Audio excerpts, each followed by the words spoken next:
Chairman, sir, I was also in constant touch with my own counterparts in Ukraine, Russia, Poland, Romania, Hungary, Slovakia and Moldova for similar reasons. Foreign Secretary maintained contact with ambassadors of Ukraine and Russia in New Delhi, while our ambassador in Kiev and Moscow followed up with their respective capitals. Prime Minister deputed 4 union ministers as special envoys to Romania, Hungary, Slovak Republic and Poland to facilitate Operation Ganga. This included Shri Jyotiraditya Scindia to Romania, Shri Kiren Rijiju to Slovak Republic, Shri Hardeep Singh Puri to Hungary, and General Shri VK Singh to Poland. Their personal supervision of the evacuation process made a substantial difference in the ease of border crossing and the care taken of our citizens thereafter. The most challenging part of the evacuation exercise was that of evacuating Indian nationals from Kharkiv and Sumy. Both the places witnessed heavy shelling and airstrikes. Many options were worked out to evacuate students through buses and trains. A team from our embassy in Moscow had also been sent to the Russia-Ukraine border to facilitate the possible evacuation of Indian students through Belgorod and Kursk. Many students from Kharkiv were moved to Pesochin in view of anticipated escalation of hostilities.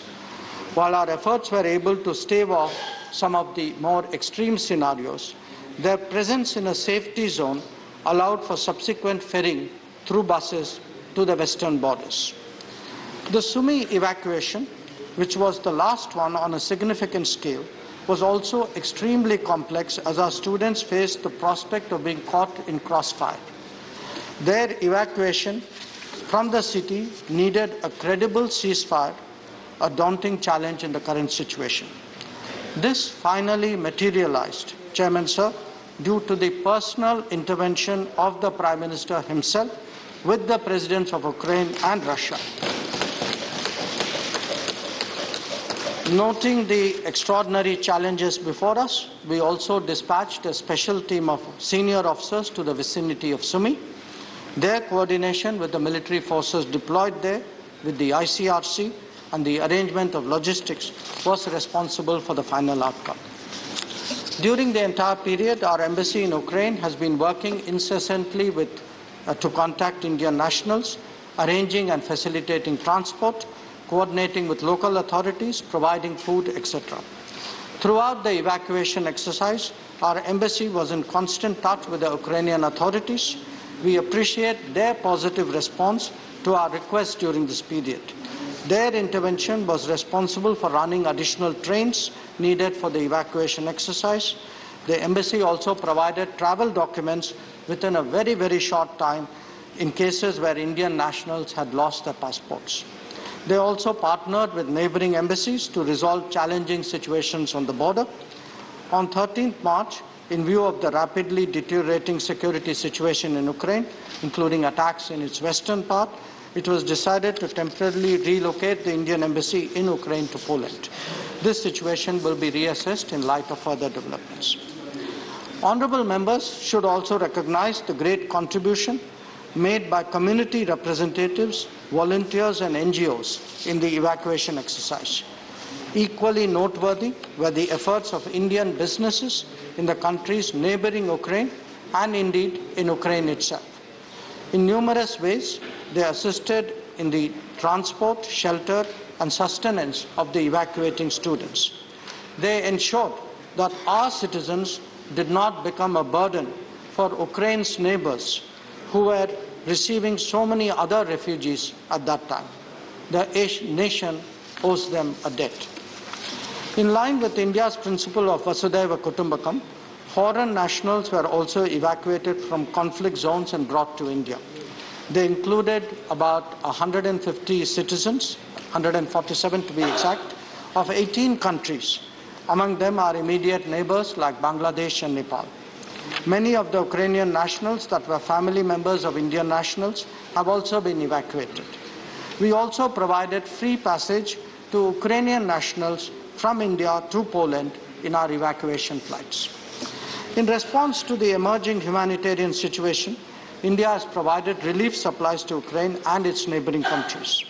A total of 90 tons of relief material comprising medicines, tents, blankets, sleeping mats, tarpaulins, surgical gloves and eye goggles have been provided. Honourable members are aware that at Kharkiv, Naveen Shekarappa Gyangaudar, a final year medical student of Kharkiv Medical University, lost his life. He tragically succumbed to injuries received when he had gone to fetch groceries from a shop. We deeply mourn his untimely demise. Our prayers are with his family and his loved ones. Our embassy in Ukraine is diligently pursuing the repatriation of his mortal remains to India. I would also like to mention the assistance provided to another Indian national, Harjot Singh, who suffered bullet injuries on his way out from Kiev. His medical expenses were taken care of and arrangements made for his movement from Kiev to the Polish border. He was brought back in an IAF flight to India, accompanied by a doctor arranged by our mission in Poland. Chairman, sir, the unfolding developments in Ukraine have simultaneously played out in the United Nations, in particular the Security Council, where India is serving as a non-permanent member. India's position on the Ukraine conflict has been steadfast and consistent. We have expressed deep concern at the worsening situation and called for immediate cessation of violence and end to all hostilities. Our statements at the Security Council and the General Assembly have urged an urgent ceasefire and ensuring safe passage for stranded civilians. We have also highlighted the humanitarian assistance extended by India to Ukraine and its neighbours at this hour of crisis. We have reiterated at the highest levels of our leadership to all parties concerned that there is no other choice but the path of diplomacy and dialogue. We have emphasized to all member states of the UN that the global order is anchored on international law, UN Charter, and respect for territorial integrity and sovereignty of states. The Ukraine conflict has major economic implications. Its impact on energy and commodity prices is already visible. The disruption of global supply chain is expected to be significant. India has substantial dealings with both Russia and Ukraine. An assessment in this regard by the government is underway. However, the House will appreciate that there is all the more need for an Atmanirbhar Bharat. Operation Ganga is a testimony of our commitment to ensure that Indians in distress situations abroad can count on their government. We have shown this on numerous occasions before, but rarely in one as challenging as the ongoing conflict in Ukraine. I am confident that the honourable members of the House would join me in commending the efforts of the Government of India, the officials of the Ministry of External Affairs, particularly the concerned embassies, the Ministry of Civil Aviation, the Ministry of Defence, NDRF, the Indian Air Force, private airlines, and all those who work tirelessly and selflessly for the safe return of our nationals from Ukraine. I would also like to convey our sincerest appreciation and gratitude to the local Indian communities in these countries, to civil society, to volunteer organizations.